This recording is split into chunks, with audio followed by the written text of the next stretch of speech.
Guys, the ticking clock of death is back. Back in March, I made a video titled You Can't Play Everything, which describes some scenarios people may face when trying to play a variety of video games. And I honestly did not expect the response I got. To see so many people relate to the video was both saddening and heartwarming, especially when they shared their own experiences in the comments. And if you're one of those people, thank you so much. If you haven't watched it yet, I recommend taking a look, as the subject of this video is a follow-on from that.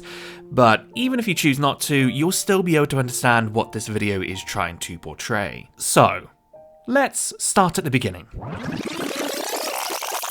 As we already know, there are far too many games for one person to be able to play in a lifetime, and we often need to be selective in the games that we choose to play for that same reason. Based on your own background, it may determine what games you have the capabilities to play, though other times you might step out of your comfort zone to at least try something new. But then life kicks you down, and suddenly things aren't going as planned. So whilst my last video was about different scenarios where your own time might get in the way, let's take a look at some other scenarios where you really do want to put in the effort, but certain obstacles out of your control might be stopping you.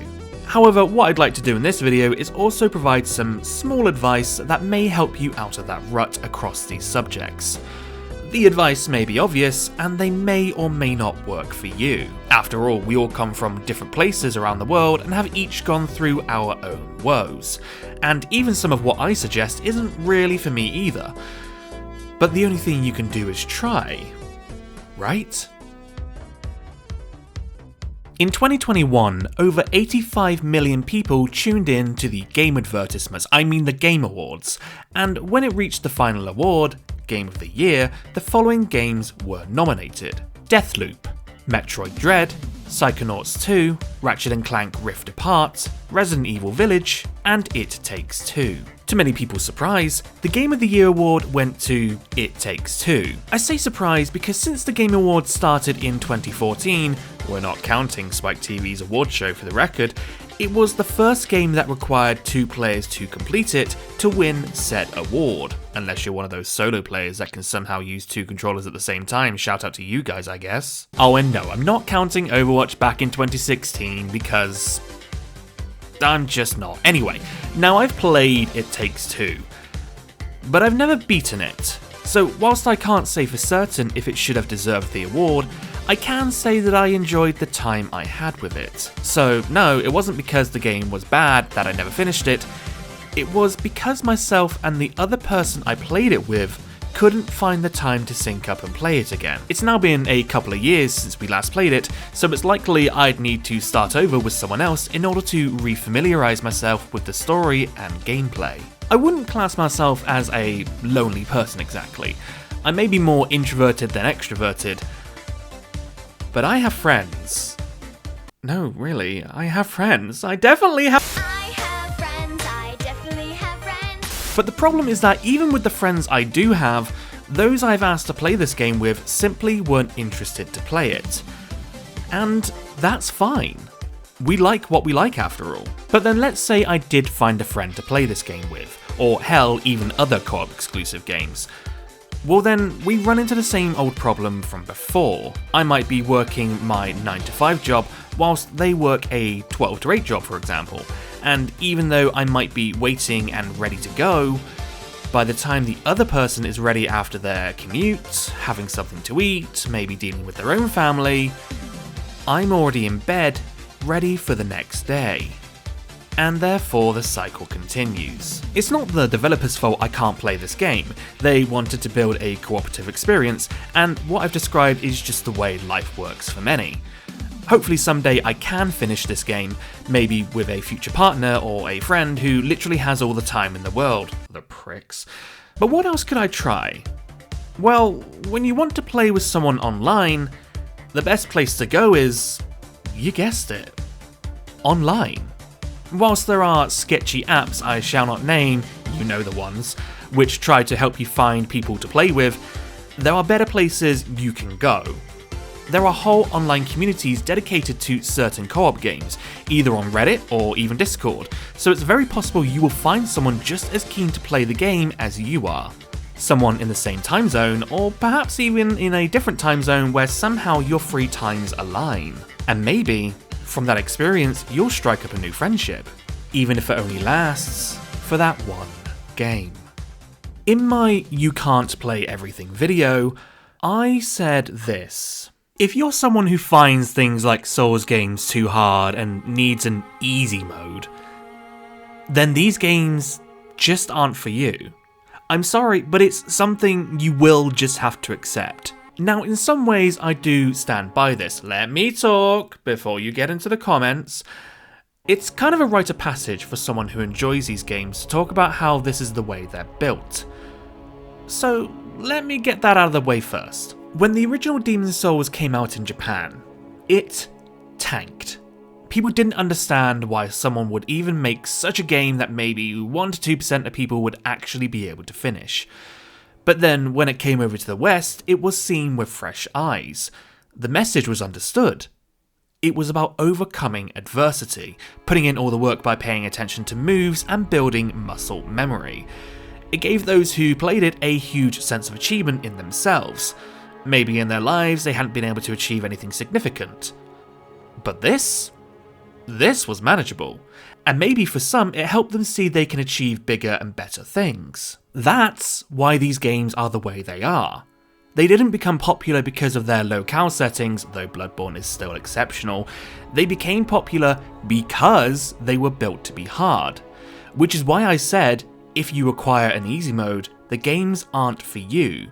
It's like if you took the zombies from Resident Evil and just had them stand there.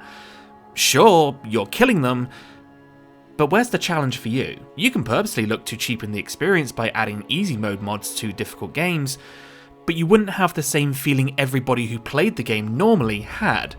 Just a cheap imitation of it, because you're robbing yourself of that sense of achievement. But then looking at the other side of my point, there are people who genuinely want to enjoy these games. They want to get good, as people describe it. I felt so gross saying that. But the only thing stopping them is themselves. We've already talked about not having the time to play all the games you want, and when you only have an hour to play a video game a day, for example, the last thing you want to do is spend it being pummeled by a boss. But then there's also people who have the time, and perhaps they're not as well versed in gaming as you and I are. So is it any wonder why a person might want an easy mode? They don't care about the challenge, they just want to be engrossed in the world, or enjoy what little free time they have. Now the reality of it is this: the developers of these games aren't going to make an easy mode anytime soon, as it would ruin their creative vision. But they are thinking of you, the person who wants that, in the back of their mind. It's like with Elden Ring. They put in many things to try and help ease new players into this style of game. A tutorial, entire boss skips where you can come back later when you're stronger, content which can be ignored entirely, summons which can be used in a variety of places that will help, and sites of grace even roughly point you in the direction to go. You still have to put in the work and level up. Nearly every RPG has those elements in order to get stronger, so if you're not doing that at the very least, then that's on you. But there are ways to improve if you purposely go looking for them in the game. Hell, even in older From Software games, there are entire skips to some bosses by cheesing them if you look them up. My point is this: From Software isn't going to cater to those who want an easy mode because they only make up a small fraction compared to all those who enjoy the games as they are. But they are finding alternative ways for them to still enjoy these games. And if that's still not enough, I don't know what else to say. YouTube videos may be your only option, either via full playthroughs or lore videos if you truly want to be immersed. And yes, if you're on PC, you can mod your game with an easy mode. It's your choice after all. I have a small flaw. If I want to play a later game in a franchise, I want to know who these existing characters are before I play it. Prior to Final Fantasy VII Rebirth's launch, the developers said that you didn't need to play Final Fantasy VII Remake to understand the sequel. This was a lie, since Rebirth mentions so many events and characters you're expected to remember from that first game. For a number of years, I had been trying to get into the Yakuza games, or Like a Dragon, but I'm just going to call it Yakuza for the sake of it here. People have said a great jumping on point is Yakuza Like a Dragon, and then Like a Dragon Infinite Wealth. And for the average person, you're probably right, but not for me, because there's a character named Kiryu Kazuma, and since the beginning of the franchise, he was the main protagonist. So who is he? What's his story? And so I wanted to play through the franchise. The entire franchise. At the end of January of this year, I properly started Yakuza 0 after playing it on and off throughout the years, and by the end of February, I had completed 6 out of 13 of the more prominent Yakuza games. You may notice the spin-off Judgment is on my Yakuza completion list here, which some would argue, but it's not related to the mainline series. Okay, sure. But what if it is someday? Judgment might not be, and maybe Lost Judgment isn't either, I haven't played it yet to find out. But then, what if the next one in that spin-off series does relate to them with some crossovers? Hell, Judgment is even based in Kamurocho, like the other mainline games are. So already, there's some relation. But my point is this. Starting a new franchise can be daunting as hell. The Yakuza series has more than 13 games in it, with Yakuza 0 to 6 following a set continuity of characters. You can't just jump into Yakuza 2, for example, and expect to understand what's going on, because it makes references to past events. Sure, at the start of these games, you can watch a recap, but you don't understand the context as to what led to those events. And they may even leave out certain important plot threads that could matter later. So how are you expected to care for these characters now? And so you may be stuck. Where do you truly start in a franchise? And it's probably why we're seeing more and more remakes or reboots, especially when certain games can be hard to come by and have been lost to time. Remakes and reboots allow a player to ignore past games and keep their focus on this new, freshly made continuity. Again, not everybody has the time to play through 13 plus games in a franchise, and even if they do have the time, like me, clearly, some games are just straight up no longer available to play without emulation. So what can you do about this? Unfortunately, there's not much you can do. Franchises will always have new things added to them, and in 100 years' time, one game franchise could take up a person's entire lifetime to play through them all if they so choose. Shout out to those watching in 2124, I'm dead now. If you're daring enough like me, you can go on that long journey and play through all the games in a franchise one way or another. But otherwise, you just need to determine where your best jumping on point is. What you need to ask yourself, for your own mindset, is do you require that context or not? All the more power to you if you don't. World of Warcraft is one of those games that has somehow stood the test of time. I'm sorry to make some of you feel old, but this game launched in 2004 and is still alive and kicking almost 20 years later. Now, since its launch, it's undergone a lot of changes. It used to be that in order to reach the newest expansion, you had two choices: grind the same stuff over and over, or play through the content in past expansions to help you level up. They then of course changed this so that you could choose what to play through before the newer content. But do you remember how it used to be? MMOs have always been that one genre which allows you to find a sense of community, finding like-minded people where you can maybe enjoy a quest with, or a dungeon with, and then you part ways. Maybe if you're lucky, you'll bump into them again, or perhaps you join a raiding guild and complete some of the harder dungeons and raids. In difficult games like Elden Ring, the only person you need to worry about is yourself. In a game like WoW in raids, you need to worry about everybody, because if you're not performing right, it could screw up the fight for all. There was so much pressure to do well for those around you. I remember back in the early days of WoW when people would use add-ons to see how much damage or healing party members were doing, and if they were falling behind and not doing enough, they were kicked from the group. I've no idea if it's still a thing, I don't really play WoW much these days, but God I hope not, because that stuck with me. When I initially started Final Fantasy XIV a couple of years back, I played as a paladin, who turned into a gladiator I believe. However, I found I wasn't the best at it. I wasn't awful exactly, but I'd always been a damage dealer in MMOs, so I was severely stepping out of my comfort zone. Now people always say the community in Final Fantasy XIV is friendly and understanding, but in every community there are always those that ruin it for others. And in my mind, I kept worrying about those people, and was having some sort of gaming performance anxiety. So I stopped being a tank and switched over to the Lancer DPS class, who then turned into a Dragoon.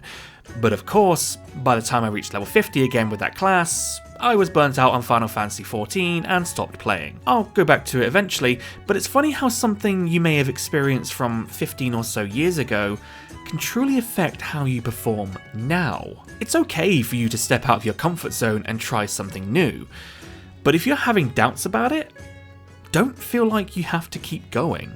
For a lot of people, these things will take time, but perhaps for you, you may never get it.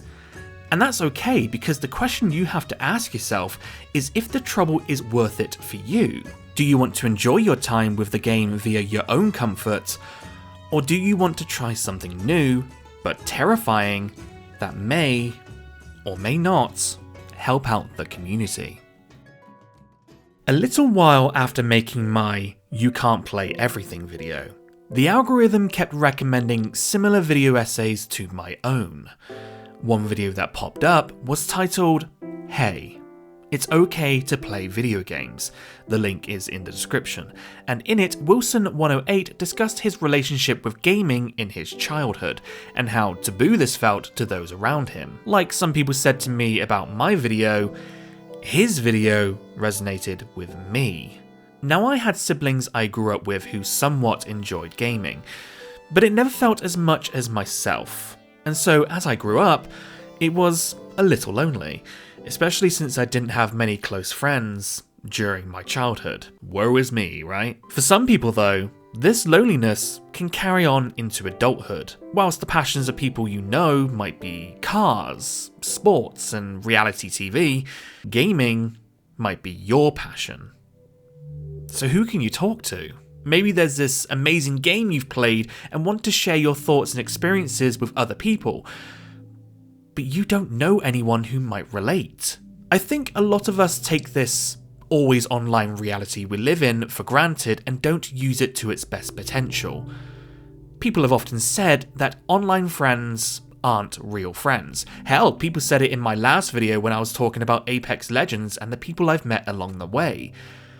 But I don't think that statement is true. There have been people in the past I've spoken to online for more collective time than some of the friends I've had in real life. And hell, I've even gone to meet some of those people in real life. So why would we consider online friends invalid? A friendship is just two people connecting every now and then over shared interests and thoughts, not whether you've met them. Meeting them is just a bonus, and if you're truly lucky, they could be the love of your life. Now, not every person will be into gaming as perhaps you and I are, but there are communities out there. I've already mentioned the likes of Reddit and Discord servers, but there are many other unique forums still alive too. And yes, all three of those things have their caveats, of course, everything does.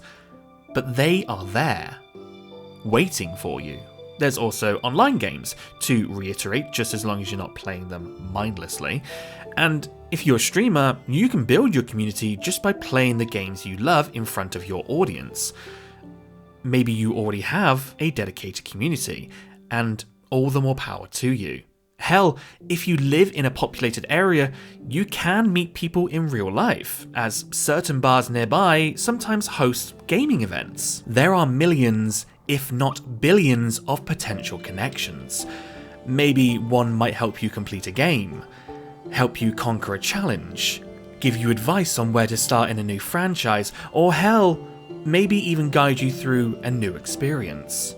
You might not be able to play everything, but when you want to play everything, there will be people who feel the same way as you. So, try to connect with them responsibly.